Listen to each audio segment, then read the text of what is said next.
The forensic work that goes into analyzing mass graves centers around the identification of victims of violence. In order for anthropologists to do this, we need to be able to understand how many people are in the grave.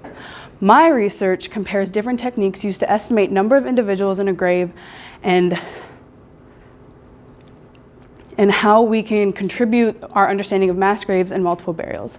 A mass grave is 3 or more individuals in a grave that have been buried simultaneously. A multiple burial is numerous individuals in a grave that have been deposited at different points in time. Mass graves usually are caused by genocides or epidemic diseases, whereas a multiple burial represents a normal mortality. I'm looking at 2 techniques of estimation: minimum number of individuals and most likely number of individuals.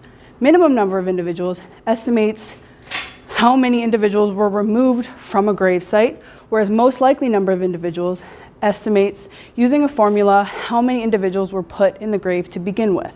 The difference between these 2 techniques is that most likely number of individuals can account for some data that has been lost, which means that if bones are missing due to destruction or removal, estimations can still be calculated.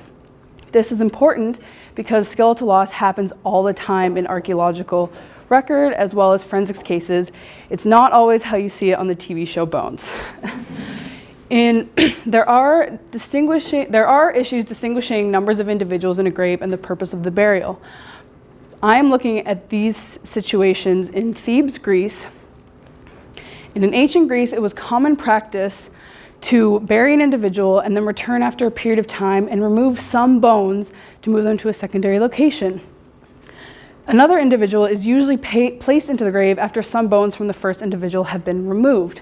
This is a common practice and usually causes commingling of bones, which makes it difficult to determine how many individuals were there in the first place. The process of counting, sorting, and matching bones gives us an accurate estimation of numbers of individuals in a grave and the context of that burial.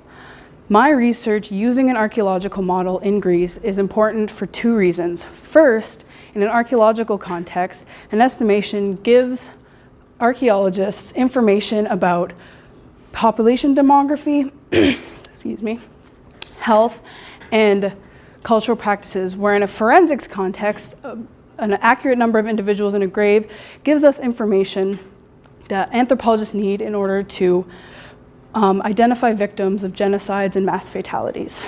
Thank you.